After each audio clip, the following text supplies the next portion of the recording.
Kada atsitiko tas momentas, kai jau pradėjai save laikyti ne tik kaip apie ekspertę mados, tada mados verslo ekspertė, bet ir pati investuotoja. Pasaulinis trendas, tai vadinamas tas white luxury trendas, tos tyliosios prabangos trendas, tai kadangi tiek Loro Piana, tiek Brunello Cucinelli, tiek ir Hermès, tai būtent yra tyliosios prabangos prekės ženklai, lygiai taip pat, kai tu meno kūrinį perki, tu dažniausiai neperki, gražu, negražu, vis tiek įdomu istorija, ką menininkas galvoja, ką jisai kūrė, ką jisai matė, jo viziją, ne? Tai tikrai tos vertės, tos istorijos norisi, nes tai tikrai ne pirmo būtinumo prekė. Tikrai... Ja, pavyzdžiui, tai gali būti jau kaina, biudžetas, na gerai, supratom, apie 20 000 turi užsipirkti tam Hermès, kad turėti šansą patekti ten į sąrašą, kur išnešta investicinė, tarkim, rankininką. Taip. Chanel šiuo metu yra mados namai ir tikrai ten nieko tu negausi iš tų kolekcijų. Atėjęs dabar į Chanel butiką, nors ir kiek turėtum pinigų, tau sako tiesiog nėra tų daiktų, viskas išpirkta. Ne tik iš moters, kuri nori panešioti gražiai, bet gal ir ateityje dar, parduot po 2 metų ir kažkokį naują nusipirkti, bet parduot brangiau. Taip, tai kur žiūrėt? Sveiki, su jumis sveikinasi Invest podcastai ir šiandien turėsime podcastą apie alternatyvias investicijas. Kas yra tos alternatyvios investicijos? Dauguma investuotojų tradiciškai supranta kaip žaliavos, auksas, kriptovaliutos ir panašios turto klasės, apie kurias daugiau kalbam. Bet šiandien mes kalbėsime apie alternatyvias investicijas, apie kurias girdėjome paskutinius 5 metus po COVID laikotarpio, po jo bumo, kad tai gali būti labai įdomi turto klasė investavimo ir gali turėti ir nešti investuotams labai įdomias grąžas. Šiandien kalbėsime apie mados verslą, apie investavimą į prabangos sektorių ir labai džiugu, labai smagu turėti tokią šiandien svečias kartu su mumis. Tai yra Irina Sinė, kuri yra ne tik mados ir stiliaus ekspertė, kuri yra mados verslo ekspertė ir šiandien kalbėsime ne tik apie tai, kaip sekasi prabangos prekės sektorių mados verslams akcijų rinkose, bet ir išgirsime ir iš pirmų lūpų, kokios yra tendencijos, trendai ir kaip susigaudyti, kur tas yra įdomus projektas arba įmonė investavimui. Tai sveika, Irina. Labas. Sveiki visi. Mums labai smagu tave turėti, visi tave sekam ir žiūrim. Ačiū labai. Viena iš pagrindinių žmonių ir balsų, kurie formuoja nuomonės Lietuvoje apie madą ir apie stilių. Ir turbūt mums būtų šiaip įdomu išgirsti, nes, pasigėdau tokios informacijos, gal jinai jau seniai kažkur tai galima buvo rasti, apskritai kaip pati atsiradai tam versle mados. Ir galėtum gal porą žodžių tiesiog pasidalinti, kokia ta pradžia buvo. Ačiū labai už pakvietimą. Tai iš principo viskas prasidėjo nuo mano vaikystės. Jeigu taip atsigręžti, tai vaikystė man visada patiko mada, bet tuo metu aš buvau kaip vaikas, man patiko galbūt patys drabužiai, spalvos, naujos tendencijos ir panašiai. Ir aš tiesiog nesuprasdama domėjausi, ieškojau ir bandžiau pasipuošti kažkaip, bet taip susiklostė mano gyvenimas, kad tėvai mane atidavė į sportą ir buvau profesionali sportininkė, lauko tenisą, žaidžiau už Lietuvos rinktinę, siekiau profesionalo karjeros. Ir buvau tas žmogus, kuris lygtais viskas čia tiktais apie sportą, kadangi tenisas, man atrodo, tikrai yra tas sportas, kuris ne tik tais yra gražus, bet įvairiausi rėmėjai, plus ir žmonės, kurie žaidžia patį tenisą, tikrai yra ir patys verslininkai, ir investuotojai, ir visą laiką ta publika, ta auditorija, tarp kurių tu bendravai, buvo tikrai protingai išsilavinusi ir man tas verslas visą laiką buvo kažkur girdimas. Matyt, tas susijungė, mada mano kaip aistra, po karjeros baigimo savo profesionalios sportininkės, plus tas verslas, kuris visą laiką buvo girdimas ir aš pagalvojau, čia tikrai gyvenimas dar ilgas, reikia išbandyti kažką kitą. Ir taip supratau, kad turiu pabaigti mokslus, tai baigiau tiek mados įvaizdžio kūrimą, tiek ir antrą specialybę, tai mados verslą. Lietuvoje, taip.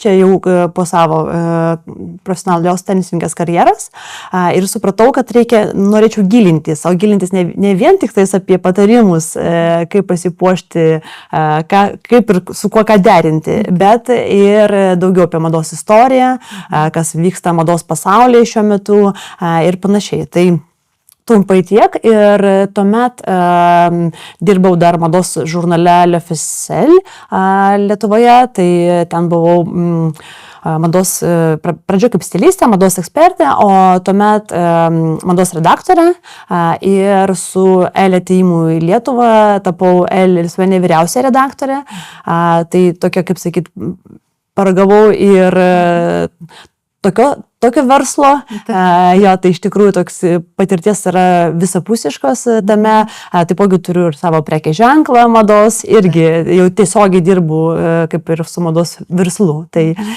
ir supratau, kad tikrai noriu dalintis tą patirtimis, kaip sakyt, tais visais savo įgūdžiais su moterims. Dar prie mados verslo dar grįšim, bet šiaip auditorija pasidalink. Visi matėm tą filmą Devil's Wears Prada, taip? Taip. Ar gyvenimas tavo vyriausios redaktorės panašiai atrodydavo, ateidavai, mesdavai daiktus asistentėm, atsisėsdavai ir neturėjai nei sekundės laisvo laiko? Kaip apibūdink, tokia eilinė diena ofise? Iš tikro, tai gal man pasisekė, kad ofise nereikėjo tiek daug laiko praleisti, bet iš principo, aišku, tikrai nebuvau ta redaktorė kaip iš filmo, bet tempas tikrai labai labai didelis. Tai visą laiką gyveni į priekį, visą laiką gyveni deadline'ais, pridavimais, naujom temoms, tuo pačiu ir planuoji ir į priekį visus metus, tiek žurnalo temos, tiek kažkokie herojai, pokalbiai, apie ką mes kalbėsim, kas yra aktualu, tai lygiai taip pat turi laikyti ranką ant pulso ir jausti, kas šiuo metu, kokios naujienos, jeigu kažkas taigi atsiranda, pasikeičia, irgi iš karto spėti tai sureaguoti ir adaptuoti. Tai tas darbas yra 24 valandas 7 dienas per savaitę, tikrai taip, bet kadangi tai nėra vien tik tas ofisinės, labai daug kūrybos, labai daug tiek ir fotosesijų, tiek ir ne pačioj redakcijoje darbų, tai tikrai pakankamai laisvai gali susidėlioti savo grafiką, bet aišku, labai svarbu komanda, kaip ir bet kokiam versle, tu nieko nepadarysi be geros komandos. Tai komanda, manau, kad vienas yra iš pagrindų, tai tik tai su gera komanda tu gali pasiekti gerus rezultatus. Tai pavyko padaryti per tiek laiko, kiek buvau. O kalbant apie tą mados verslą, kaip paminėjai, naujienos, panašiai, tą analizę, kurią jūs darote kiekvieną dieną, ją iš visą, kokio tai gilio yra, tai jūs sėdite analizuoti įmonės balansus, ar labiau žiūrite į tas kolekcijas ir jau galite pasakyti, čia bus sėkmė ar nesėkmė, arba su žmogum, kurie jie pradėjo dirbti, čia bus sėkmė ar nesėkmė, kad suprasti. Kaip viskas vyksta. Tai aš manau, kad kaip ir bet kokiam pirmas dalykas, tu renki visą informaciją, kuria yra. Tai lygiai taip pat, tarkim, kaip žmonėms Lietuvoje tikriausiai prasideda rytas nuo, nežinau, verslo žinių ar šaltinių tam tikrų, kur, aišku, gali gauti tos verslo informacijos, galbūt pasauliniu mastu, ne. Lygiai taip pat ir mados versle. Lietuvoje, kadangi tas mados verslas yra pakankamai nišinis, pakankamai nedidelis, tai tų šaltinių lietuvių kalba nėra daug, tai tuomet, aišku, tu ieškai užsienio šaltinių, tai irgi ryte pradedi Business of Fashion, įvairiausi. BOFA. Taip, jo. Čia yra vienas iš, bet jo, kalbant apie verslą, bet yra tikrai labai daug ir kitų šaltinių, kur irgi susirinki informaciją, kas šiuo metu vyksta, kas aktualu žmonėm ir stengiasi adaptuoti tai Lietuvos rinką, nes vėlgi yra specifika, yra tai, kas aktualu, nežinau, Japonijoje arba ten Amerikoje, nebūtinai aktualu pas mus.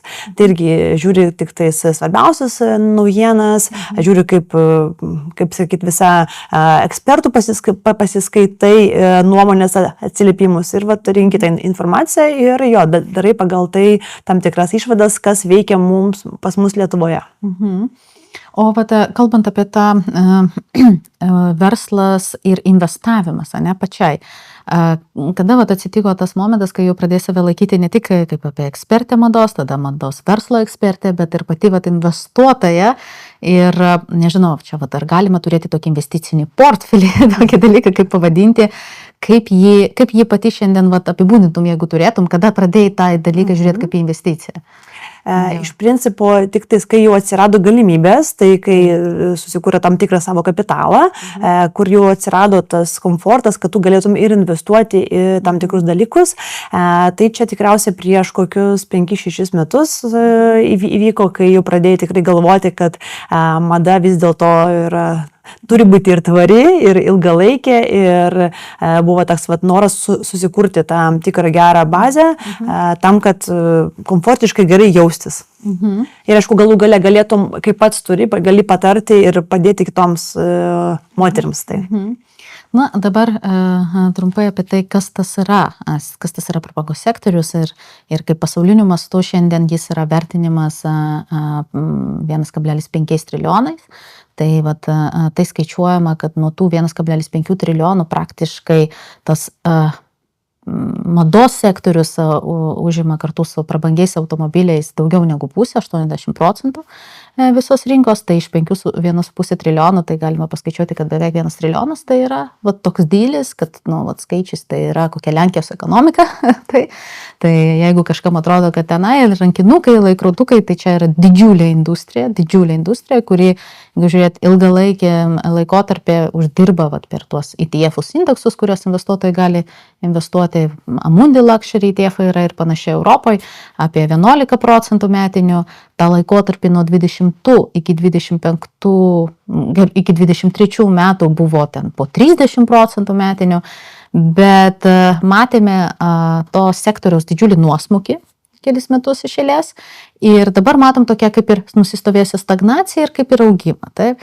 Tai iš vienos pusės investuotojams tai yra kaip ir galimybė, bet dabar kaip tada suprasti, kur kas yra įdomu. Tai galim pažiūrėti pagal įvairius net mados namus. Ne? Geriausiai po to nusmokio, kuris atsitiko, kai pradėjo kelti palūkanas, pinigų pradėjo jau mažiau spausdinti investuotojai. Mes matėme, kad iš savo pusės investuotojų, kad laikosi tie, kurie parduoda brangiausiai savo produktus, Hermė, Brunello Cucinelli, viskas krenta, bet šitie mados namai vis tiek išlieka, ne? Jie laiko savo Hermė vienu metu net aplenkė Louis Vuittoną pagal dydį kapitalizacijos rinkos, nes Louis Vuittonas tai buvo vos ne Europos didžiausia korporacija dar prieš kelis metus laikoma. Tai kaip galėtum pakomentuoti iš savo pusės, jeigu žiūrėti visus tos Kering, Louis Vuittonas, Richemont, Hermė, kokie kriterijai, žiūrint į tai kaip investicija, ar tai būtinai namai, ar tai kažkokie daiktai, kaip pasakytum? Aš manau, kad yra keletą aspektų tokių, tai pagrindinis dalykas, tai galbūt pradėkim nuo COVID atėjimo. Tai kai įvyko COVIDas ir atrodė, kad tikrai jau kas jau žmonės užsidarė namuose, nieks nekeliavo, mažiau pirks visko, bet tai neįvyko, tikriausiai vis tiek tai kažkas buvo sutaupę tų pinigų, plus vis tiek online darbas mažiau keliauja, tai pinigų vis tiek yra ir moterims vis tiek norėjusi kažką nusipirkti. Ir tuo metu tikrai kažkaip įvyko tas lūžis, kad visi pirko online.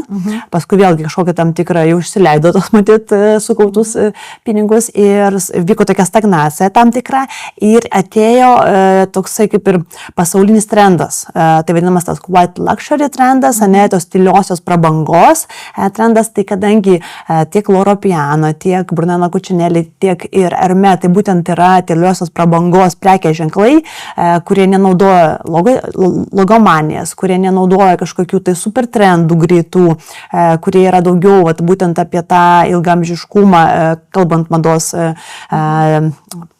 tema ir apie tą kokybę, bet ne kažkokią tai kiekybę. Tai būtent su to trendo atėjimu visi liktais mes norėjome pradėti puoštis taip, kad tu žinai kas tai, bet nėra jokio logotipo. Tai manau, kad dėl to kyla, plus aišku, tie mados namai, jų strategija yra sukurti tam tikrą deficitą, ne? Tai būtent ar mes yra, jeigu tarkim Louis Vuittoną tu ateisi ir tu tą rankinuką galėsi nusipirkti praškai bet kur ir dar ir online siunčia, tai Hermė online nesiunčia į Lietuvos rinką ir, aišku, ir visas kitas ten irgi rinkas ir mažesnės tokias. Ir vėlgi ten yra eilė, yra tam tikros taisyklės, kad kažkokią tai prekę irgi negali, bet kur atėjus tiesiog įsigyti ją, tai tas deficitas, aišku, kaip sakyti, visą laiką norisi, kai negali gauti. Tai manau, ta jų politika, ta visa istorija, tai kad yra pagaminta tiek rankinių, kiek yra ir jeigu yra daugiau norinčių, tai tada, kaip sakyti, vis tiek jų tu negausi ir paklausa yra didelė, o pasiūlos tokios nėra. Tai va tas tokies keli dalykai, kur manau, kad tikrai tiek tų prekės ženklų kainas ir vertės dėl to ir paaugo. Tai, bet vėlgi dabar tendencijos keičiasi ir vėl juk white luxury toks, kaip sakyt, nėra top of top, dabar vėlgi grįžta truputėlį 90-ieji, 2000-ieji į madą, tai va tos tendencijos irgi labai yra svarbios, kaip tai parodo žmonių poreikį arba žmonių norą, žmonių stilių, ką jie planuoja pirkti, kaip jie rengsis, nes tai tikrai turi įtakos, tai kas yra aktualu, kokios yra tendencijos, tai kaip jos gimsta tendencijos. Tai užgimusi tendencija nebūtinai visą laiką jinai nuėjasi į mases arba nuėjasi tą tokį jau vartojimą platesnį, dažnu atveju jinai būna tiesiog ir miršta taip pat, o būna, jeigu tam tikros tendencijos žmonės pagauna, patinka, tai jos tik tais pradeda gyvuoti ir pagauna pagreitį, bet aišku, po kelių sezonų arba po kelių metų jos irgi lygiai taip pat ir miršta. Tai. Jeigu nori pradėti investuoti ir nežinai nuo ko, arba tiesiog nori pasigilinti ir sužinoti apie įvairias investicinės priemonės, kviečiame jungtis prie Invest klubo. Vos už 6 eurus per mėnesį atlik savo finansinį raštingumo testą, sužinok, kokio tipo esi investuotojas. Kartu su mumis suformuok savo investicijų portfelį, stebėk rinkas, nes kiekvieną mėnesį darom investavimo apžvalgas apie įvairius įvykius rinkose ir kaip tai gali paveikti jūsų portfelį. Taip pat dažnai darome ir webinarus su rinkos įvairiais brokeriais, finansinių instrumentų atstovais, aprašinėjame investicinius projektus ir gali jungtis prie Invest klubo ir susipažinti su mūsų bendruomenė. Mūsų jau yra virš 1000 žmonių, tai prisijung šiandien prie Invest. Ne, aš iš savo pusės tik paminėsiu, kad ant to bumo Ermė namų ir nuo 2000, šiaip tas bumas tikrai tikrai ilgai trunka, bet mes apie jį taip masiškai jau pradėjom nuo COVID laikų girdėti ir vat ant tų rankinukų kainų augimo beprotiško, net ir tokie didieji bankai kaip Credit Suisse, jau dabar nėra sujungęs su šveicarų UBS-u, paskelbė, kad jie planuoja įdėti į investicinius portfelius tiem turtingesniam klientams tos rankinukus. Ir juos labai ten apjuokė, apie tai Bloombergai net rašė. Taip, tai iki kokio masto mes daėjom. Ir neseniai buvo tas fondas, pirmas paleistas Luxus, tai va tokia Danas Andras jie išėjo iš tokių didžiųjų BlackRock'o investicijų valdytojų, sukūrė fondą, labai, labai mažą, ten buvo vos ne kelių milijonų, vienas ir kitas, kur jie surinko tos ekskliuzyvus rankinukus, nes atrodo pinigų labai daug, investuoti nori ne tik moteris, tikrai ten vyrai oversubscribino, kaip jis taip SpaceX'o prieš IPO oversubscriptionus buvo, ten taip pat ir rankinukus ir taip pat ir vyrų ir moterų, bet jų labai sunku gauti būtent, ne? Tai vat, kokie tie kriterijai, jeigu tu nori investuoti, ar iš vis tai įmanoma, paprastam žmogui, turiu 100 000, ne? Ar įmanoma? Ir tada kaip tą padaryti? Taip, iš tikrųjų, galbūt anksčiau tas rankinės ir buvo lengviau šiek tiek gauti, dabar politika pasikeitė, kadangi tiek yra daug norinčių, o patį ir mes rankinuką, dabar mes kalbam apie top 3, tai yra tos vadinamas kvotinės rankinės, tai yra Constance, Kelly ir Birkin, tai tokios pagrindinės rankinės, kurios ir turi tą vertę ir kaip sakyti, ir kaina jų tik tai skyla, tai jų pagaminama tiek, kiek yra pagaminama ir kadangi tai yra siūna būtent rankomis meistras, tai vėlgi tam tikras kiekis, per kiek tu gali pasiūti tas, tam tikras laikas, per kiek kiekvienas meistras gali pasiūti tam tikrą kiekį, o norinčių tai yra tikrai labai daug, tai ką darom mados namai Ermė, tai jie tiesiog, tu turi kaip ir tapti jų klientas ir iš karto tikrai tau neišneš tos rankinės, tu turi tapti jų klientas, lojalus klientas, jie turi matyti, kad tu esi tų mados namų kaip ir nešiotas, ne tai, kad tu atėjai visas, tarkim, nežinau, nuo galvos iki kojų apsirengęs Prada ar Gucci, bet nori tik tai būtent jų rankinės. Taigi tikrai to nevertina, jie vertina tavo būtent istoriją tavo, kad tu tu pirktum jų kitą produkciją, tai lygiai taip pat namams, lygiai taip pat drabužius, juvelyrinius kažkokius tai dirbinius, kad tai būtų kaip ir žmogus, kuris nešioja, propaguoja jų vertybės. Jie labai nori taip, jie maždaug renkasi klientą pagal taip, kad atitiktų jų irgi kaip ir vertybės, ne? Tam tikrą prasme. Ir, aišku, išleidęs tam tikrą pinigų sumą, ne po pirmo apsipirkimo tikriausiai, po ten antro, trečią, galbūt jie pradžioje tau pasiūlys kitą rankinės modelį, ten kažką dar turėtum įsigyti, arba, nežinau, nebent tikrai kažkokią tai deimantinę ten apyrankį, arba jo laikrodį su deimantais tam tikrą sumą ir tuomet jie gali tau pasiūlyti tą rankinę, kurią tu norėtum, arba nebūtinai, kad tu norėtum, kažką panašaus gali tau netgi, kaip sakyti, pasiūlyti. Tai va, tai tu iš principo tu turėtum išleisti apie 18-20 tūkstančių eurų pradžioje pirminiam stadijoje. Čia maždaug plius minus čia yra rėmai. Aišku, visada būna sėkmės istorijos. Visada būna kažkokas tai, kad ėjau pro šalį, nebuvau klientas, užėjau į butiką ir man išnešė. Ten tokių sėkmės istorijų esu girdėjusi.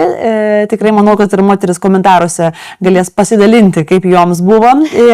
Galbūt buvo tokių tikrai sėkmės istorijų, bet aišku, galbūt ne dabar, o anksčiau, prieš 5 metus. Na, į kokie, gal vietos yra, kur tikimybė didesnė sėkmės istorijos. Taip, tikrai yra tų vietų, yra tų butikų. Man asmeniškai pačiai pirmą rankinę, aišku, ne Birkin, ne Kelly, o Hermesą prieš daug metų Lyone, Prancūzijoje išnešė, kadangi, vėlgi, Prancūzija nedideliuose miesteliuose yra daug tų Hermes butikų, taip, tarkim, Bordeaux, Biarritz, Lyone, tikrai po visą Prancūziją, tai ten tikriausiai didesnis kiekis jų ir tose miestuose mažiau galbūt tų ar turistų, ar žmonių norinčių, tai ten šiek tiek yra lengviau matyti gauti, o tarkim, nežinau, tikrai Dubajuje, ten tas kainos dar didesnės, tai Londone tu turi dar daugiau, nes ten, aišku, ir tų žmonių galinčių nusipirkti iš karto yra daug daugiau. Tai va, tai yra tam tikros kvotos irgi matys pagal tos butikus Hermeso.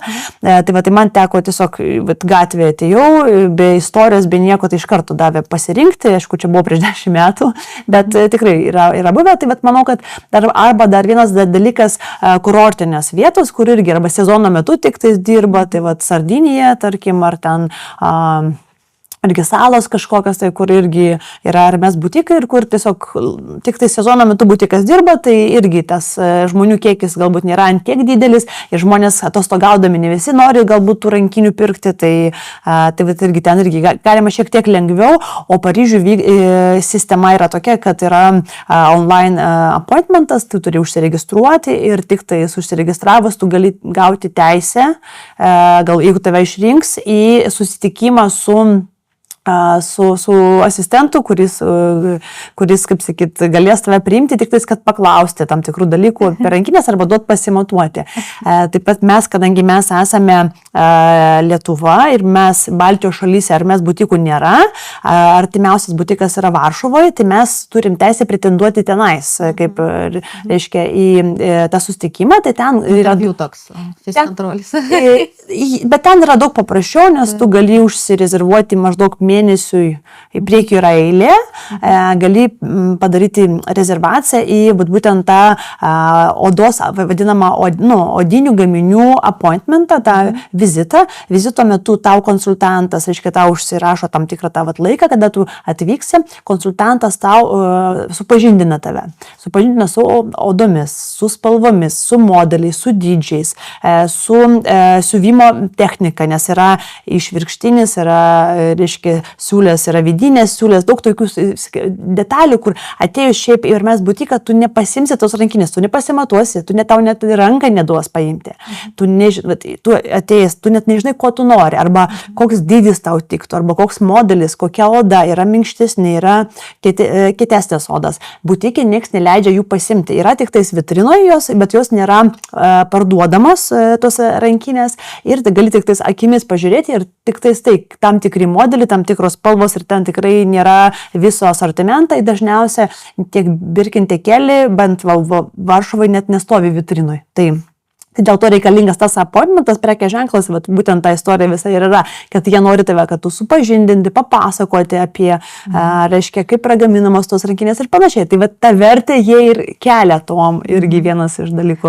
Dar vat, pati dalinėse, ne anksčiau, kad tas ir pirkimo procesas visas tokia yra filosofija, santykių mezgimas su klientu. Ne? Tu kaip ir tu asistentą turi su juo kaip bendrauti, kažkokius santykius užmegzti, dovanų jam vežti.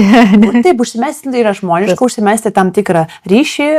Mes nepripratę, taip pat į parduotuvę, ten konsultantų, ten apsikeisti kontaktais parduotuvai, kad gal šokoladuką atvesti kitą kartą, taip, bet ten va taip vyksta.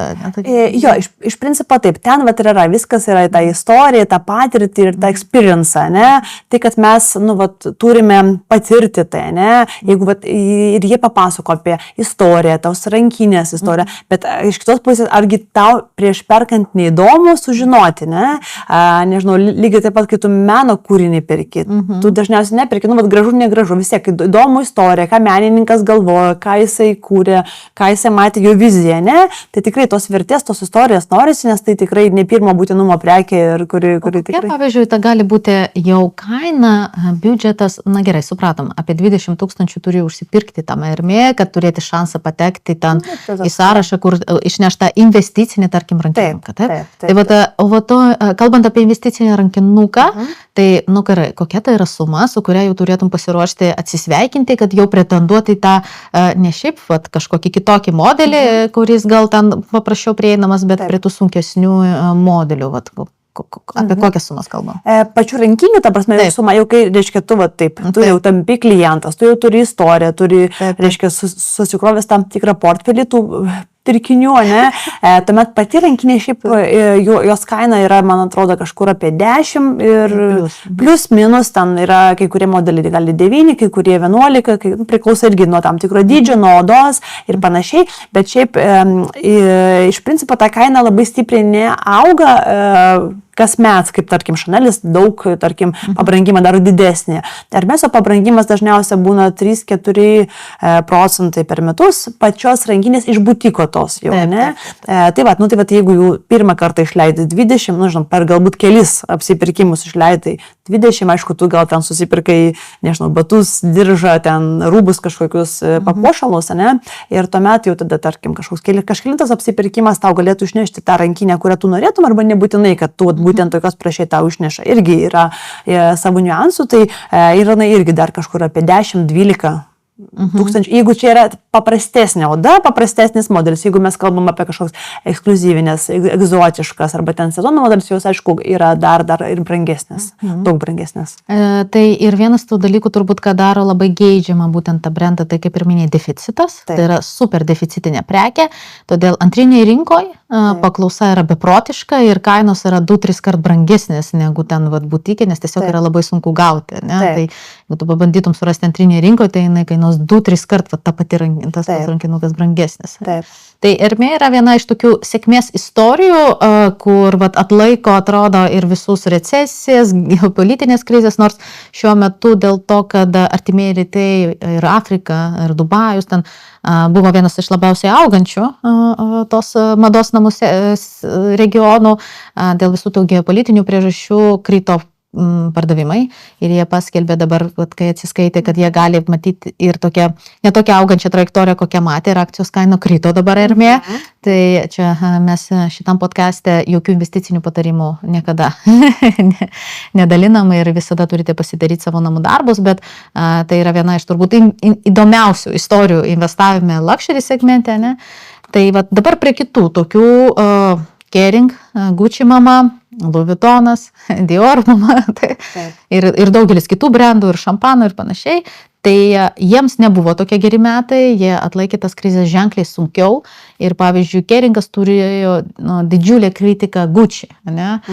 Aš vieną dieną prabudau ir žiūriu Gucci, išsitrynė Instagramą, kada buvo prieš kolekcijos paleidimą. Prieš metus gal ar prieš 6-9 mėnesius ir jie dabar pilnai atsinaujino, kai atėjo tas naujas, ne, mados. Tai kaip pati matytum, man atrodo, iš vienos pusės jie tai prekės ženklai susiduria susiduria su problemos. Kinija, ten ir ekonomikai buvo sudėtinga, mažiau pirko, dabar artimieji rytai, ten visa ta geopolitika, turime tokią situaciją, kad čia labiau prabanga Europoje gaminama, turime eksportuoti į Ameriką, o dėl silpnėjančio dolerio tai viskas tampa labai brangu, dar energetikos kainos, yra daug tokių sunkių dalykų, kurie numušinėjo tas akcijų kainas ir pardavimai krito. Kaip matytum šiandien Keringas ar Louis Vuittonas? Tai ir kodėl? Galėtume ir apie brandus, gal apie produktus labiau pasidalinti. Iš principo tikrai mados pasaulyje buvo tokie sukritimai paskutiniai, tai buvo dėl kainų tų visų ir manau, kad žmonės pavargo pirkti vėl naują kolekciją, naują rankinuką, kiekvieną sezoną keisti, nes trendai keičiasi, kažkas naujas išeina ir tas nuovargis privertė prie to, kad žmonės, manau, kad atsigręžė į vintažą. Tu nebenori jau vaikščioti su tą pačią rankinę, kur prištampuota jų tenais tūkstančiai, ne, jau kaip ir, galbūt ne tai, kad visi, bet tiesiog tam tikram rate, burbule daugelis turi tas pačias rankinės ar ten, nežinau, papuošalus ir tu nebenori su jais jau vaikščioti, nes tu nebenori liktais jau būti prarandi savo unikalumą. Nori unikalumą. Nori unikalumą. Taip, nori ekskliuzyvumą, nes tu vis tiek sumokė didelius pinigus. Tai iš karto norisi ir aptarnavimo geresnė, ir prekės kokybiškos, ir tai, kad čia nebūtų jų visur. Irgi tai dalis žmonių atsigręžia, aišku, į tą vintažą, plus jaunesnė auditorija. Jaunesnė auditorija irgi nebenori už tiek brangiai pirkti tas naujienas pastoviai, irgi lygtais į tą vintažas, nes yra ir tvarumas, ir unikalūs daiktai, ir tokių daiktų nebėra daug, ir jų jau nebeprigamins, ne? Nes tarkim, jeigu, Gucci paleido naują rankinės modelį ir mato, kad visai gerai eina, seka, tai kitą sezoną jie keičia kitą spalvą, paskui ten truputėlį padaro mažesnį, kitą didesnį ir panašiai, ne? Ir lygtais tų daiktų dar gali atsirasti vos ne kitą sezoną ir dar galbūt tas tavo daiktas, kuris buvo raudonas madingas, kitą sezoną bus žalias ir jau tu nebebūsi aktualus, ne, lygtais. Dėl to jaunesnė karta, jinai ir nebenori pirkti tų naujų daiktų. Jinai gal nori tą vintažą, nes jisai ir turi tą ekskliuziškumą ir tai, kad jų nebus daug, jų nebeprigamins. Aišku, yra ir tvarumo tema, aišku, yra ir kainos tema, kad viskas yra ir pigiau, vintažiniai dalykai ir žmonės pavargo nuo to pirkimo. Tuomet, aišku, mados namai, ką jie pradėjo, lygtais jau kažką reikia naujo sugalvoti, kažką reikia vėl kažkokių tai naujienų ir jie to pačiu nori sukūrė tą rotaciją tų dizainerių. Nes vėlgi jau žiūri, kad pardavimai krenta, keičia dizainerį. Lygtai čia toksai būtų sprendimas, kažkoks irgi. Ir kadangi per paskutinius metus įvyko labai daug rotacijų, tiek Chanel mados namai pagaliau turi jau kūrybos vadovą stiprų irgi tokį genialus. Čia 24 metais, ne? 25-ais vyko tas, kaip jo pirma kolekcija išėjo, tai dabar rugsėjai bus metai, kaip Mathieu Blazy jau išleidęs jau kažkelintą kolekciją, nes jisai ten ir kruizus leidžia, ir kultūrą ir panašiai. Tai tikrai vyko tokia rotacija labai stipriai, tai tiek ir iš Gucci išėjo dizaineris, tuomet iš Balenciagos atėjo į Gucci ir labai daug įvyko tų rotacijų, kai mados rinka irgi tokia šiek tiek stagnacija, lygtais tu nenori pirkti, nes tu nežinai, ką tas naujas dizaineris, kokį braižą atneš. Nes kiekvienas vis tiek turi savo braižą, ne, iš dizainerių. Ir tu lygtais nori pasižiūrėti, o kasgi bus su tais, kokią sukurs naujieną, nes lygtais tas, kas buvo, jau lygtais pasenę. Ir tu nebenori pirkti. Iš kitos pusės, galbūt tai atvirkščiai. Jeigu naujam dizaineriui ne visai pasiseks, tai kas buvo anksčiau, jau jį nebegamins ir tai irgi bus tam tikras ekskliuziškumas. Taip įvyko su Celine mados namais, kai dizainerė atleido, jinai išėjo, atėjo Heidi Slimane ir jisai visiškai pakeitė stilistiką. Ir jisai visiškai pakeitė stilistiką ir tos senos klientės, kurios mėgo prieš tai esantį stilistiką, jos nenorėjo paleisti jos. Ir kainos tų daiktų senesnių kolekcijų pradėjo labai stipriai augti. Tai kaip pavyzdys, aišku, čia tokie smulkus dalykai, bet aš dar spėjau įsigyti Celino tokį kaklo pakabuką. Paauksuotas, jo kaina tuo metu buvo ten apie 350-400 eurų. Ir kai tik tais, reiškia, įvyko tas rotacija dizainerių, tas pakabukas buvo parduodamas už 1000 eurų. Tai elementarus dalykas, elementarus pakabukas, bet ant kiek jisai iš karto gavo tą ekskliuziviškumą, kad klientai nepriėmė to dizainerio ir senos kolekcijos kainos pradėjo kosmiškai augti, nes jų tiesiog jau nebėra. Ne? Tai va, tai tam tikros rotacijos, tai šiek tiek reikia laiko, reikia, kad nusistovėtų patys dizaineriai, kad jie parodytų savo darbą, įrodytų savo darbais, kad tai yra sėkmingi sprendimai, geros kolekcijos ir klientės pirks. Tas, kas įvyko su Chaneliu. Dabar Chanelio tiek ir pardavimai pirmo vietoje ir geidžiamiausias brandas.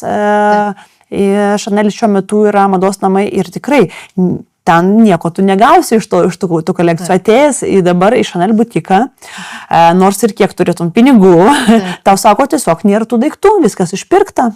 Čia kalbant apie būtent kokius daiktus? Tai yra pagrindiniai daiktai, kurie buvo pristatyti per Runway podiumą, naujausios kolekcijos. Tai reiškia, jeigu dabar yra pavasario vasaros kolekcija, tai pavasarį užpirkta visa, tai dabar galbūt dar antras užvežimas, birželio pradžioje buvo, tai būtent vasaros selekcijos, tai manau, kad jau tikriausiai vieną kitą kokį daiktą dar galime rasti.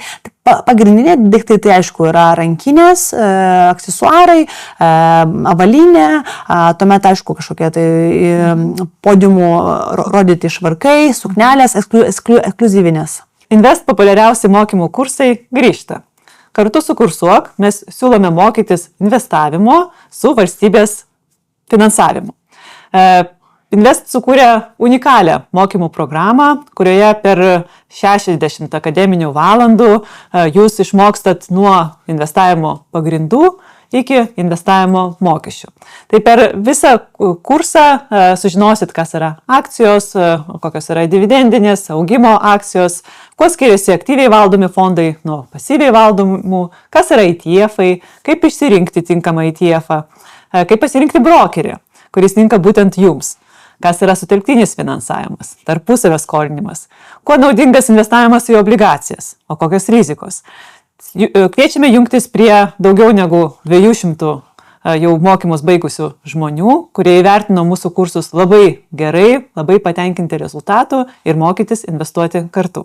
Chanel yra privati kompanija ir akcijų biržoje jūs nenupirksite kaip Hermès akcijas arba Louis Vuitton arba Keringą. Tai Chanel priklauso, man atrodo, tam 2 broliams. Šeimai, man atrodo, vienai, bet...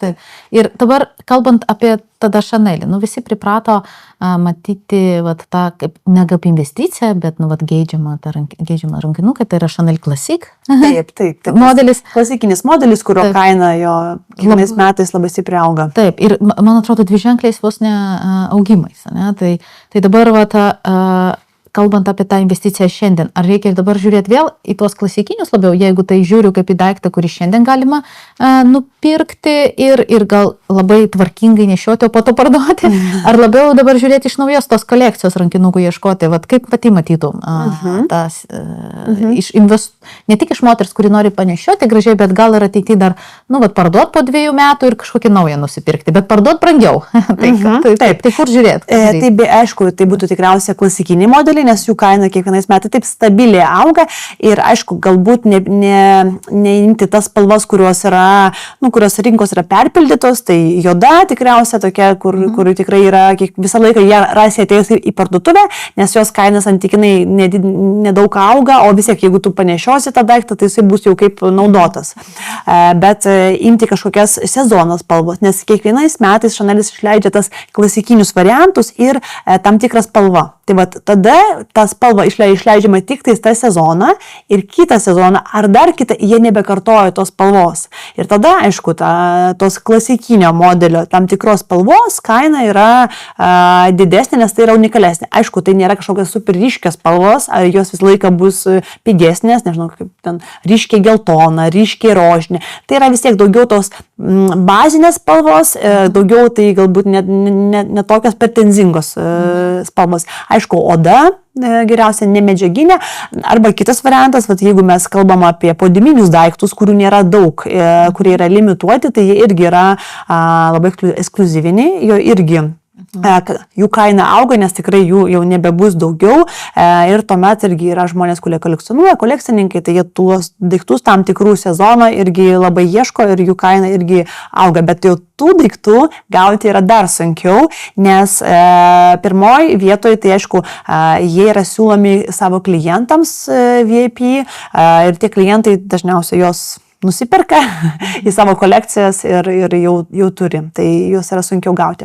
Tai jeigu Hermė reikia apsipirkti apie 20 000, tada gal gausime to rankinuko, gal negausime, dar tokių 15 000 reikia, tai kaip su biudžetu su Chanel'o, ne? Kiek tada tie rankinukai kainuoja, kurie gali būti įdomus, po to parduoti ten antriniai rinkoje už didesnę kainą, ne? Tie, kur sakai, spalvos, sezoninis ir panašiai, tai koks ten biudžetas? Tai klasikinė tam tikros sezono spalva, tai tikrai nereikia kažkokio tai išskirtinio biudžeto, tu gali tiesiog atėjus į butiką, jeigu tu ateini, užsirezervuoji būtent tą dieną, kai išeina kolekcijos, tai aišku geriausia daryti tada, kai išeina kolekcijos, tai tuomet gali tikrai gauti tos, aišku, podiuminius, tai pirmo vietoje VIP klientams, tai turi tiesiog tapti jų klientas VIPinis, o tai reiškia, kad pirkti ne tik tais rankinės, o pirkti ir drabužius, ir papuošalus, laikrodžius ir panašiai. Tai tada kokia gaunasi tas rankinės kaina? Labiau 10 000 ar pigiau irgi? Rankinės, Chanel'o rankinės pigiausia tikriausiai kažkur būtų 4-5 tūkstančiai, čia yra tokios vadinamas delninės, piniginės su grandinėlė, tai čia yra tas paprasčiausias segmentas, jų ir aišku yra daugiausia, nes moteris visą laiką galvoja, jeigu pirmą, tai bent kažkokią tai perka, o tos klasikinės rankinės šiuo metu, manau, kad 11-12 ta klasikinė Chanel rankinė kainuoja. Dabar kitas segmentas iš mados industrijos, tai yra juvelyrika, laikrodžiai ir mes turime gigantą Richemont kompaniją, kuri vienyje laikrodžių brandus, kuri yra Cartier kompanija, kurie priklauso Cartier namai ir paskutinius metus mes jau matome Cartier laikrodžių ir Cartier juvelyrinių, šiaip namų visų, praktiškai ten jų pagrindinių apyrankių kainų didžiulį šuolį. Tai ir atrodo, kad jeigu žiūrėti, Chrono 24 yra tokia svetainė, kas nori stebėti, žiūrėti, kas vyksta, kokie trendai, kokie laikrodžio brandai labiausiai auga, tai pirmoje vietoje Piaget vis dėlto yra, jeigu brandą bendrai žiūrėti, kieno laikrodžiai, antras yra, aš dabar žiūrėjau statistiką, Vacheron Constantinas yra ir trečioje vietoje yra Cartier. Bet jeigu žiūrėti pagal modelius, tai Cartier, Santos modeliai, jie auga daugiausiai, po 100% per paskutinius daugiau, 5 metus pabrango, tiek laikrodžiai. Ir ten ir tos pačios apyrankės, ir Cartier juvelyrika atrodo, kad šiandien laikosi stabiliausiai ir būtent Richemont irgi kompanijos akcijos irgi gerai laikosi ir prognozės į priekį ir šiandien matome tokių įdomių dalykų, ne? Galėtum iš savo pusės pasidalinti, kiek brandai tuo naudojasi, naudoja influencerius, jauni pirkėjai arba Gen Z karta, ta 20-mečiai, kurie jau yra darbo rinkai. Taylor Swift užsidėjo Cartier laikrodį ir dabar mes matom 12 mėnesių išėrės Cartier boomas. Visi dabar to nori. Tai kaip iš savo pusės vertintum, šiaip ar tai yra įdomu, tvaru, ar tai gera investicija šiaip juvelyrika ir laikrodžiai ir pati ar žiūri į tą sektorių kaip investicija? Manau, kad tikrai taip, nes vėlgi, kiek tu gali tas rankinės pirkti, kiek jų ir nereikia, ir netilps, ir nesunešiosi. Irgi tai čia yra dar viena, kaip sakyt, tikrai sritis, investuoti ne į drabužius, ne į avalynę, bet tikrai išskirtumėm 2 kategorijas, ne? Tai būtent prabangios rankinės ir tikriausia laikrodžiai ir juvelyriniai dirbiniai, kur irgi būtų kitas segmentas. Tai dėl mados įtakotojų, ne, tų influencerių vadinamų, tai čia galbūt ir būtų Cartier tas šuolis labai didelis, nes mes, galbūt, nežinau, Vacheron Constantin čia yra tikrai jau tas prabangų, kur jau tikrai perka žmonės, kurie supranta, gali sau leisti, ten nereikia papildomas reklamos socialinėse medijose arba, nežinau, tarp influencerių, ne, bet Cartier yra tas labai prieinamas, labai geras tas viduriukas, nes iš principo tu gali tą laikrodį arba, nežinau, tą apyrankę apyrankę arba žiedą nusipirkti ir už 1000 eurų, kas yra, tikrai pakankamai prieinama, bet jeigu jisai bus su deimantais ar ten dar, tai tas kainos kelis kartus tikrai yra dėti. Plus yra dizainas labai atpažįstamas. Tikrai mes pamatom ir mums jau iš karto tu jau žinai, kad čia yra Cartier, ne, tam tikrų dirbinių. Tai va čia yra galbūt tų mados namų, ne, įdirbis tiek tai socialinė medija, tiek tai Pinterest platformas, tiek ir tiek sukurti tokį produktą, kuris, aišku, turi ir istoriją savo, ne, bet kuris būtų labai atpažįstamas ir kuris būtų tikrai prieinamas pakankamai nuo tarkim, žmogaus, kuris gal tik tai svajoja apie, arba nori vestuvinį savo žiedą, ne, iš Cartier, tiek ir kažkokiu tai jau tikrai super luxury prabangių. Tai aš manau, kad čia Cartier būtent tikrai turi tą platų asortimentą, tiek ir savo Love apyrankės žiedai, tiek ir Vinitą vadinamą, kur tikrai, man atrodo, visi socialiniai tinklai, kai moteris puošiasi tais apyrankėm ir ten miksuoja ir po kelias net įdeda tai ir panašiai, tai sukuria tą tikrai hot pieces Cartier, tai vat, čia yra irgi kaip socialinė medijos įtakoja, ne, tas, kad merginos, kurios svajoja apie kažkokią, tai tikriausiai jos ne apie kažkokį tai super luxury prabangų, bet apie būtent Cartier kaip prekės ženklą. Tai. Žiūrint į Cartier, Love Cartier paimti, ne, kaip pavyzdį. Tai, tarkim, vidutiniškai apyrankė kainuoja apie 5000, jeigu jinai yra be deimantukų. Maždaug, taip yra. Jeigu yra 4 maži deimantukai ten kažkur, tai jinai iš karto kainuoja 15 000. Tai dabar klausimas yra, ne? Tai, vienas dalykas pasipuošti gražiai jaustis su deimantais, bet apie deimantus dar pakalbėsim, kad, deimantų kainos dabar 20 metų žemumose ir kaip investicija jau tai klausimas, ar gera ar bloga, bet jeigu žiūrėt apie būtent tą papuošalą su deimantais, tai, tarkim, ar tikrai yra skirtumas didelis, tos 4 deimantus už juos permokėti dar 10 000, kaip iš investicinės pusės, ar užtenka jau ir net tokio? Manau, kad tikrai neverta pirkti būtent su tais deimantais, nes tu jau moki ir už vardą, ir ta kaina tikrai labai tada išpūsta, ir tas deimanto tiek vertės tenais nėra, kiek yra daugiau patį brandą. Tai jeigu kalbant apie kaip brandą, taigi aš rekomenduočiau labiau tada tuos klasikinius modelius paprastus ir tiesiog jeigu tokiam naudojimui plus minus, gal tam, nežinau, norėsis kažkada ateityje juos ir parduoti, kad nebūtų to kritimo labai didelio. Tai tikrai be.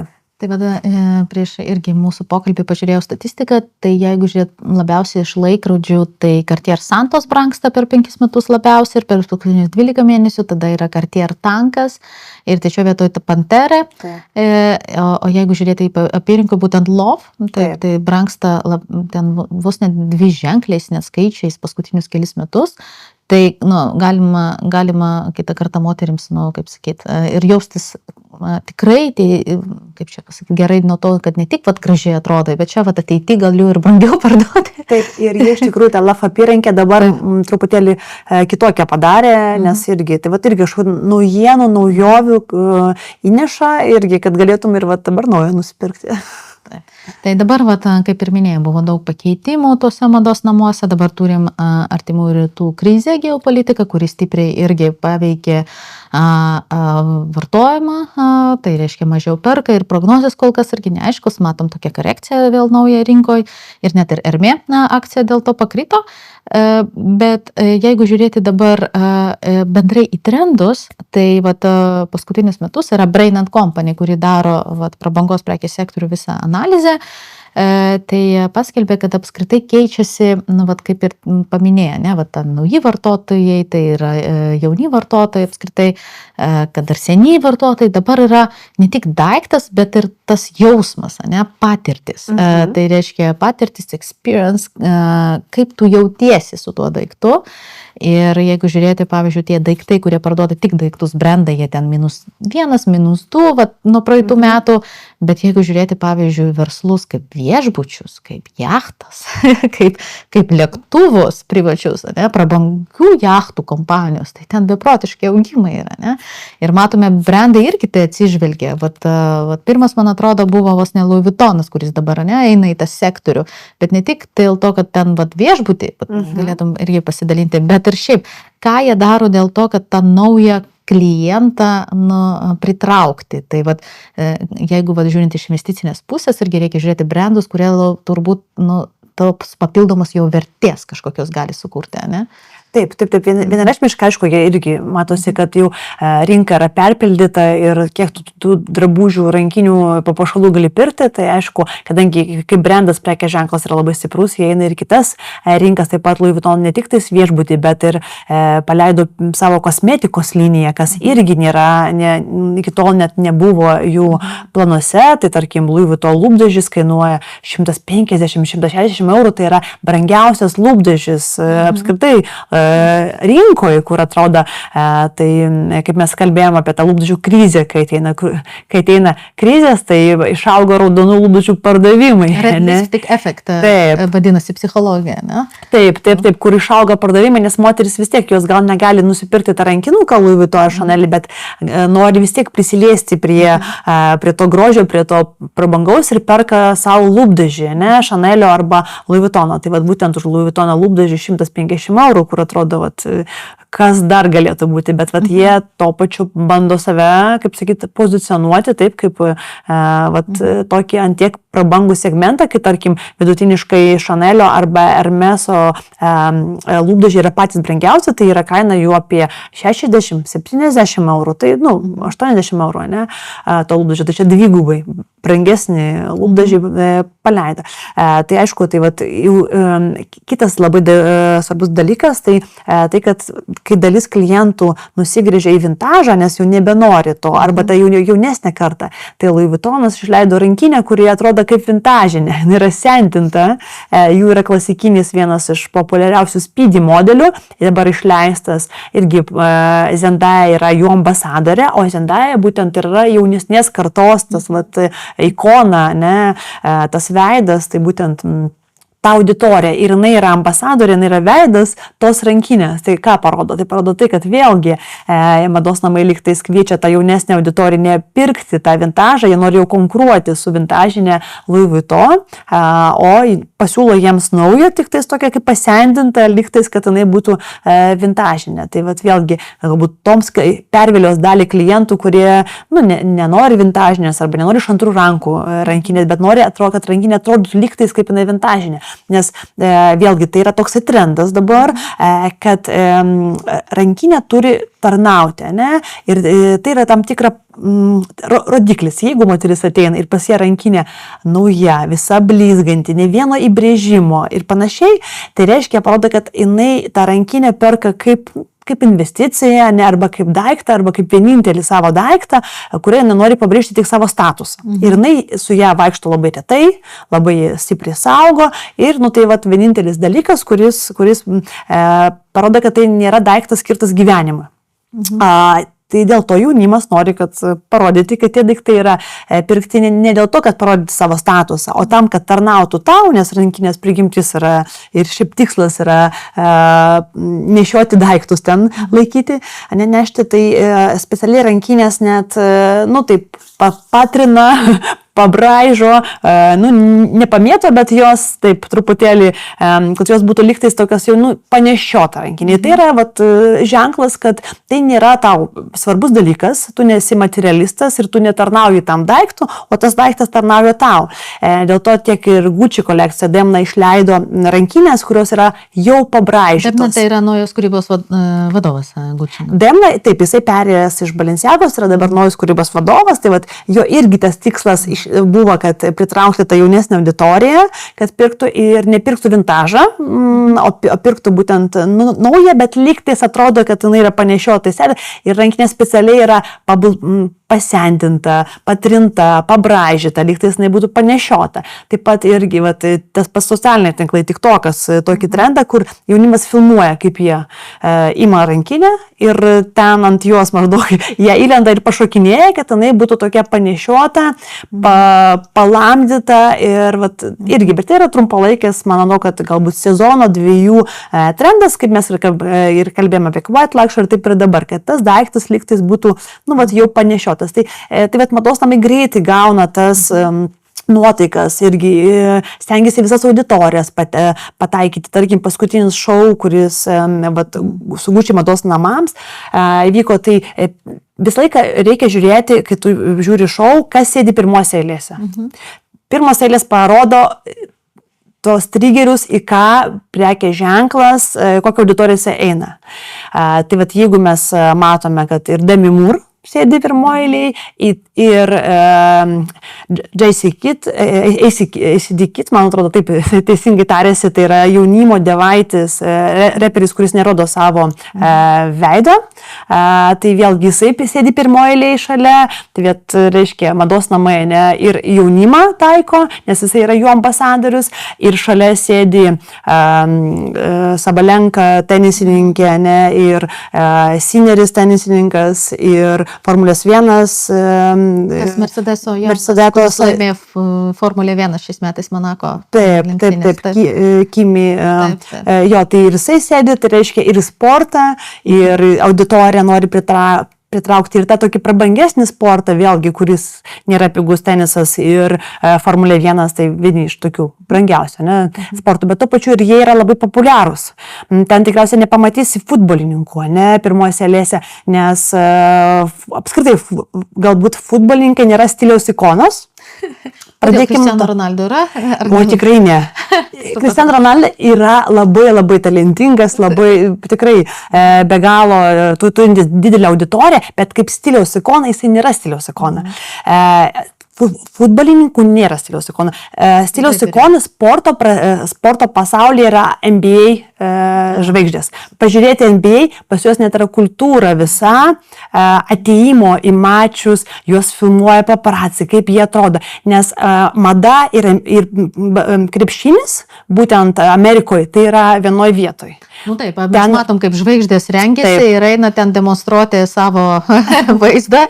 Pirmoje eilėje čia tiesiog madų šou vyksta per NBA žaidimus. Prieš kelias dienas istorinė pergalė įvyko ir mes matėm visas, nuo Taylor Swift iki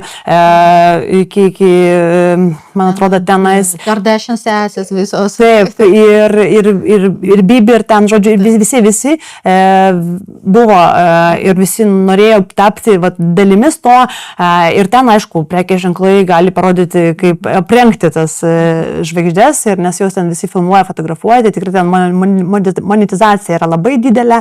Tai būtent krepšinės, aišku, tenisas irgi yra tas, nes tiek ir aikšteliai, tiek ir atėjimo iki aikštelės sportininkas gali parodyti, kaip irgi įvyko dabar per Roland Garrosą, tikrai su deimantais žaidžia ir tiek ir Sabalenka, tiek ir ten kitos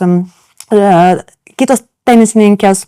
Taip pat dabar, aišku, vyks futbolo pasaulio čempionatas. Tai dabar, man atrodo, Kongo rinktinė vyrų pasirodė su tokiais juodais kostiumais, su leopardo juostom kažkokiam, kur irgi įvyko skandalas, toks, kaip sakyti, ne tik skandalas, bet tiesiog buvo išrinkta stilingiausia rinktinė, nes tikrai futbolas nėra ta vieta, kur asociuojasi su mada. Tai būtent grįžtant prie Gucci, tai būtent pirma eilė buvo tikrai tokių žvaigždžių rinktinė, aš sakyčiau, ir tikrai skirtingo amžiaus kategorija, kad ir jaunimas, ir, kaip sakyti, seni klientai, kurie pripratę prie Gucci mados namų. Tai visi kalbėjo apie tai. Dabar, jeigu paliks šone visus tuos geopolitinius momentus, jeigu palikti tuos šiuo metu finansinės visus rodiklius įmonių, žiūrint į tai, kaip pati paminėjai, kaip brandai greitai adaptuojasi, kaip tos naujovės pas save adaptuoja, kaip jie keičiasi atsižvelgiant į klientus. kur matytum daugiau potencialą? Nu, su Hermė mes viską suprantam, su Richmond irgi juvelyrika suprantam, bet ar tai būtų labiau Gucci, Mama Kering ir daugelis brandai, ar tai būtų labiau Louis Vuittonas, kur turi ir gėrimus, ir juvelyrikos, ir daugelis kitų dalykų. Tai va, kaip tu matytum labiau? Vienas konglomeratas būtų stipresnis ateityje iš būtent iš verslo pusės, ar kitas konglomeratas? Nu, čia sunkus klausimas labai. Taip, ateities, aišku, prognozuoti negalėčiau, kas bus, nes vėlgi tos Žiūrint istoriją. Jo, aš taip, tai teisingai, aš žiūrėčiau galbūt labiau į tos istorinius mados namus, tai, kas tikrai turi istoriją, nes tai, kas turi istoriją, yra vis tiek verties. Nes, kaip pavyzdys, tie patys Gucci mados namai, taip, jie turi tam tikrą istoriją, bet jie niekada nebuvo apie tą meistriškumą, apie rankų darbą, jų visa estetika daugiau pastatyta tiesiog ant kažkokių skandalų šiek tiek. Tai vat irgi ir ten nėra tie patys daiktai, neturi tokios išliekiamosios vertės ir tokios vertės, kaip mes, tarkim, kiti mados namai. Tai vat aš galbūt atsižvelgčiau tą vat, būtent istoriją, kas kūrė tą tokį tvaresnę madą. Tai vat, kad mažiau, o kur yra skandalai visada, tai dažniausiai gali būti ir svyravimai didesni, nes šiandien vienas skandalas, rytoj kitas skandalas, tai vat, aš galbūt čia būčiau atsargesnė. Jo, dar pareflektuojant į tai, kaip vat, tos žvaigždės, Formulės 1, kai prieš kelis metus Lewis Hamilton perėjo į Ferrari, buvo didžiulis Ferrari akcijos irgi augimas, tuo metu vat, prabangos sektorius, kai išgyveno tos sunkiausius laikus, vat, vos ne Ferrari buvo viena iš tų kompanijų, kuri laikėsi gerai tik dėka to, kad atėjo kultinis žmogus. Taip. Aišku, tas viskas nuslūgo ir tada skaičiai padarė savo, pardavimai ten dabar irgi sudėtingesni tam sektorėje, bet bendrai žiūrint prabangos sektorių, šiandien iš tų